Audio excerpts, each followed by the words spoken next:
Hello students, कैसे हैं आप सभी। आई होप आप सभी बहुत अच्छे होंगे। चलिए शुरू करते हैं हम आज की वर्कशीट, जो कि है क्लास 8 की वर्कशीट नंबर 19 और आज का डेट है 21 सितंबर 2021 और सब्जेक्ट है साइंस। और आज का हमारा टॉपिक है मेटल्स एंड नॉन मेटल्स, जिसमें हम कंपैरिजन करेंगे मेटल्स एंड नॉन मेटल्स के बीच में।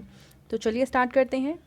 We have learn so many things about metals and non metals. तो फिलहाल अभी तक हम मेटल्स एंड नॉन मेटल्स के बारे में काफ़ी चीज़ें पढ़ चुके हैं, काफ़ी चीज़ें जान चुके हैं। Today we will do the revision by comparing the physical properties of metals and non metals. तो आज हम रिवीजन वर्क करेंगे और इसमें मेटल्स एंड नॉन मेटल्स के बीच में कंपैरिजन करेंगे, ठीक है, इनकी फिजिकल प्रॉपर्टीज़ को लेकर। फर्स्ट अगर हम अपीयरेंस देखें तो मेटल्स शाइनी एंड लस्ट्रस होते हैं, जबकि नॉन मेटल जो होते हैं वो डल होते हैं। सिर्फ आयोडीन एक ऐसा नॉन मेटल है जो कि लस्ट्रस होता है, शाइनी होता है, ठीक है। नेक्स्ट अगर हम स्टेट की बात करें तो जितने भी मेटल्स हैं वो ऑलमोस्ट सभी सॉलिड होते हैं एक्सेप्ट मर्करी, जो कि रूम टेम्परेचर पे लिक्विड स्टेट में हमें मिलता है। लेकिन अगर हम नॉन मेटल्स की बात करें तो ये तीनों स्टेट्स में एग्जिस्ट करते हैं, सॉलिड में भी, लिक्विड में भी एंड गैस में भी। अगर हम हार्डनेस की बात करें तो सिर्फ दो मेटल्स को छोड़कर, जो कि हैं सोडियम एंड पोटेशियम, बाकी सभी मेटल्स सॉलिड होते हैं, हार्ड होते हैं। एंड अगर हम नॉन मेटल की बात करें तो काफ़ी सॉफ्ट एंड ब्रिटल होते हैं एक्सेप्ट डायमंड, क्योंकि डायमंड एक ऐसा नॉन मेटल है जो काफ़ी ज़्यादा हार्ड होता है और हार्डेस्ट एलिमेंट होता है डायमंड, ठीक है। तो इसको छोड़कर बाकी जितने भी नॉन मेटल्स हैं वो सभी काफ़ी सॉफ्ट होते हैं, ब्रिटल होते हैं, जो आसानी से ब्रेक किए जा सकते हैं। नेक्स्ट है मैलिबिलिटी। तो जनरली जो मेटल्स होते हैं उनको अगर हम उस पर हम हथौड़े से मारें तो उसको हम पतली पतली जो थिन शीट्स हैं उसके फॉर्म में कन्वर्ट कर सकते हैं। जैसे मान लो ये हमारा मेटल है, इसको हमने बीट किया और इसको थिन शीट्स में कन्वर्ट कर दिया। तो ये प्रॉपर्टी सिर्फ मेटल्स में होते हैं। इसका मतलब जितने भी मेटल्स हैं दे ऑल आर मैलिएबल। अगर हम नॉन मेटल्स की बात करें तो नॉन मेटल्स को अगर हम हथौड़े से बीट करते हैं तो वो इस तरीके से पाउडर फॉर्म में चेंज हो जाते हैं, वो शीट्स की फॉर्म में कन्वर्ट नहीं होते हैं। That means non metals are not malleable, ठीक है।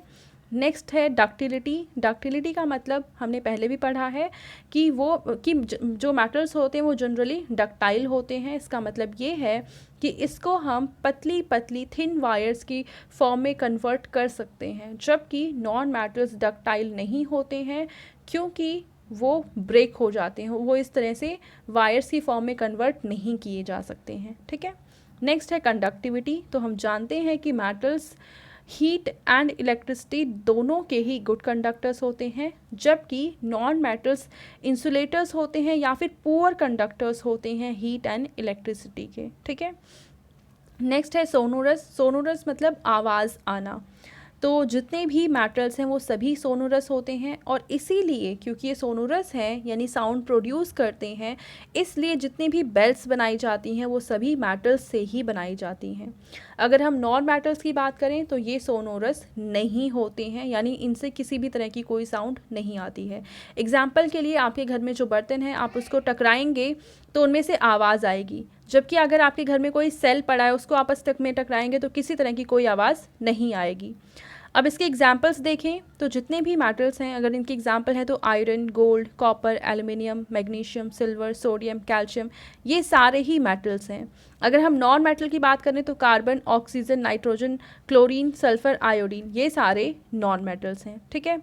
अब इसके बाद हम कुछ क्वेश्चंस के आंसर लिखेंगे। Question number 1, name 2 metals that can be cut by knife. तो नाइफ से कट किए जाने वाले 2 मेटल्स के हमें नाम लिखने हैं। एंड सेकेंड क्वेश्चन है why bells in temple are made up of metal. तो इन दोनों के आंसर चलो हम लिखते हैं।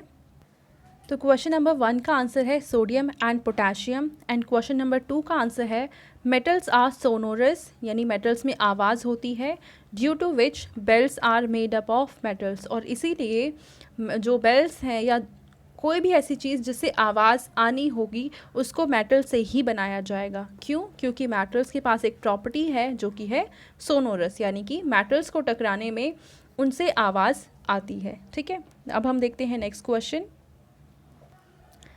देखिए क्वेश्चन नंबर 3 है, name 4 metals and non metals found in your surroundings. तो हमारे सराउंडिंग्स, हमारे आसपास मेटल्स एंड नॉन मेटल्स जो जो भी हैं उनमें से किसी 4 के नाम लिखने हैं। तो चलिए इसका आंसर लिखते हैं। मेटल्स में आप लिख सकते हैं iron, copper, silver and gold. Silver and gold के हमारे जो गहने होते हैं वो बनी हुई होती हैं। इसके अलावा कॉपर की वायर्स होती हैं, आयरन के भी काफ़ी सारी चीज़ें होती हैं हमारे घरों में, यूटेंसिल्स भी हो सकते हैं। अगर हम नॉन मेटल्स की बात करें, ऑक्सीजन जिसका हम डेली यूज़ करते हैं ब्रीदिंग में, देन कार्बन जिसको सेल में रॉड के रूप में यूज़ किया जाता है, देन नाइट्रोजन एंड क्लोरीन, ये सभी हमारे लिए काफ़ी ज़्यादा यूज़फुल हैं। अब हम देखते हैं क्वेश्चन नंबर 4। फोर्थ क्वेश्चन में हमसे पूछा हुआ है differentiate between metals and non metals. तो हमें मेटल्स एंड नॉन मेटल्स के बीच में डिफरेंसेस बताने हैं। तो देखो ये पूरी टेबल डिफरेंस ही बता रही है मेटल्स एंड नॉन मेटल्स के बीच में। तो आप एग्जैक्टली इसको इसी तरीके से लिख सकते हैं। इसमें से कोई भी 4-5 डिफरेंसेस जो आपको ज़्यादा अच्छे लग रहे हैं वो आप चूज़ करके लिख सकते हैं।